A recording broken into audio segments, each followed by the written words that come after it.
What's going on, guys? Dustin here with another Star Trek The Official Starships collection video from Eaglemoss, and today we're taking a look at issue number 7, the Klingon class Battlecruiser.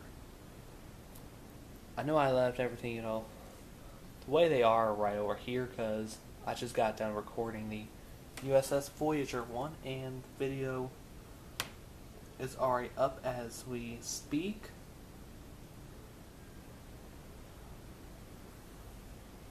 So we're taking a look at the Klingon Battlecruiser.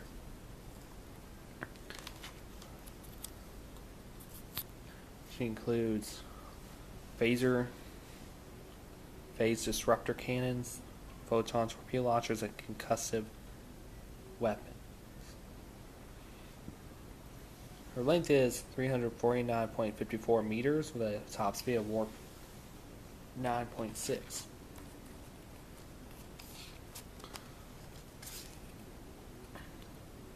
Now this ship is deadly. And speaking of which, this is actually now the second Klingon ship that I have in the Eaglemoss collection video. Voyager is, I believe, the third, if not fourth. I think Enterprise NX-01 counted as, like United Earth, or maybe the Federation.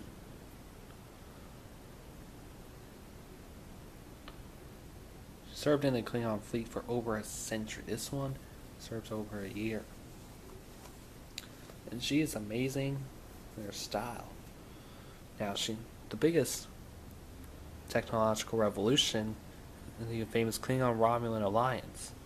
Now, the Romulans gave the Klingons access to their cloaking technology. To point out, most Klingon ships have been fitted on cloaking devices. Actually gave them a huge tactical advantage over their Federation counterparts. This is the smooth outer panels. The exterior have much more surface details, such as the radiator baffles. And here's some things from the scenes. This is a dimly lit bridge aboard a ship that was stripped back in Klingon. The captain will actually sit in the front, in isolation of the other bridge consoles, looking behind an area that's separated by large stanchions.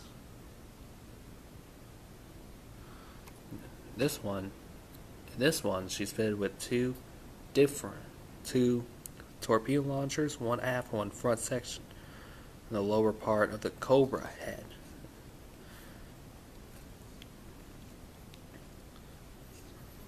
Similar designs, Most Klingon class vessels are like gray, green in color, but Kronos 1 had like gold accents and maroon paneling.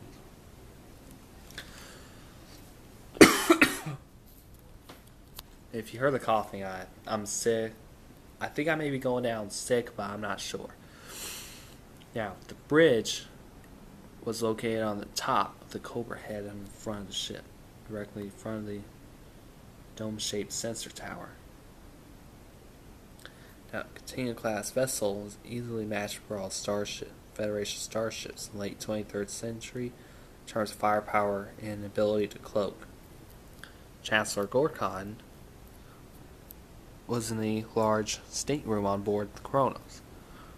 One after a ship's artificial gravity has been disabled and ambassador has been shot. The Chancellor has been killed. It's starting to get dark as we speak right now outside, but I'm going to try to finish up. The master systems display, there are areas of the bridge that can be enlarged on the master systems display to get more detailed information.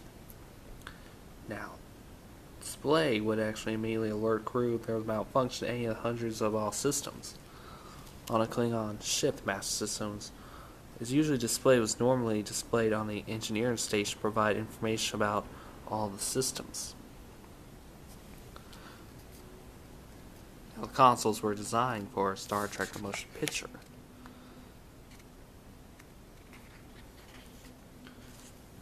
Now let's take a look at our plan views. The disruptor cannons were designed primarily for combat.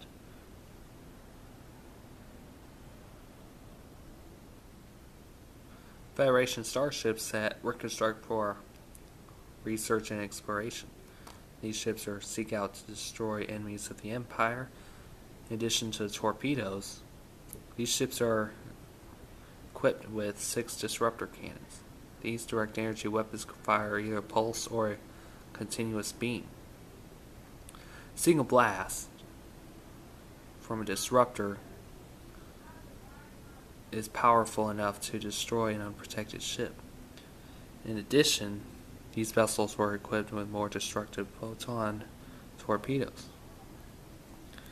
This is what it looks like. That's the photon torpedoes. That's where actually torpedoes would shoot out. Disruptors would actually be located right here and another one here. The sensor dome is located up on top. We'll look into it later on when we get to the ship.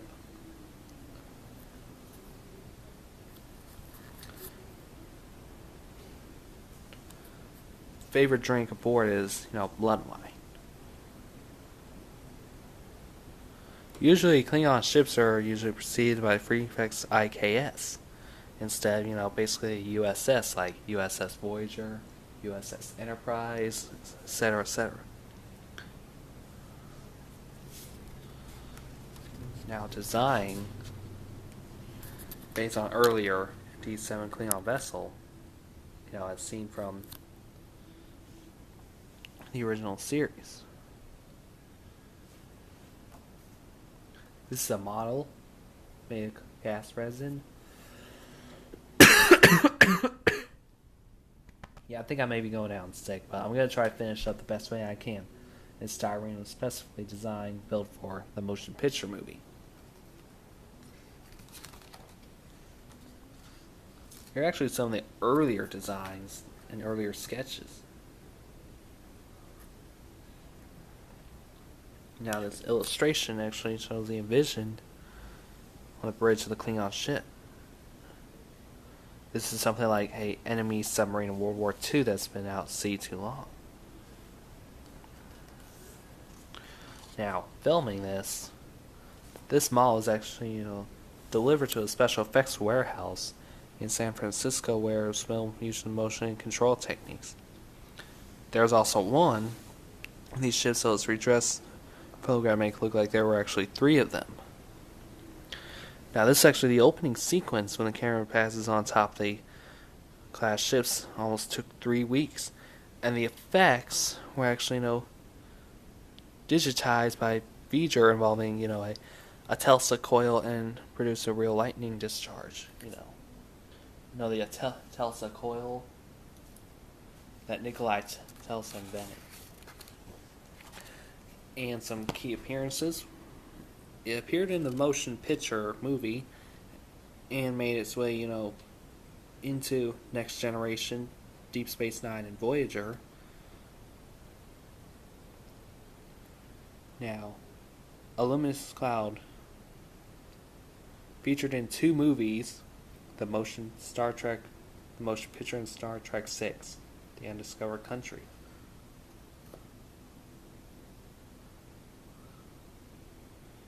But I'm not going to look into the trivia part. But next issue is the USS Excelsior in CC 2000. See how this ship got into Star Trek 3, the search for Spock and design. So back in. I'm sorry the review took long. I'm trying to finish up before it gets too dark.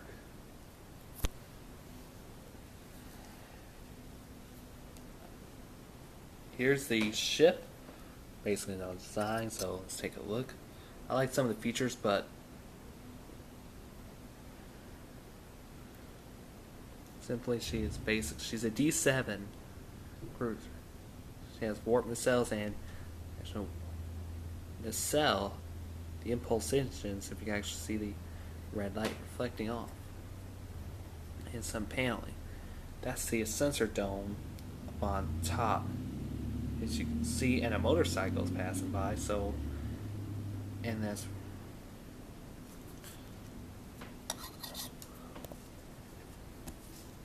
I'm going to put this upside down. Let me show you something. This is where actually, the torpedoes will actually shoot out. And this is where actually, disruptor will actually fire. So, and she actually comes with a display stand. But the bad news about this display stand, this plastic part, and you have to be very careful because it will, come apart, fall off. These two will separate. One will fall, the other won't. Basically, it'll hook on. So, I like this ship. It's actually much detailed, but some of the alignments are way off. I think this whole top part is basically, lopsided, but I'm not sure if there's a way to, fix that up. If I send it back mail, it's going to, take a lot of time and money thrown out. So, I like this ship. It looks like it's actually the second ship of the Klingon fleet that I now own now. So, yeah, my name is Dustin, and I will see you when we get the USS Excelsior and the USS Defiant next month. Good night.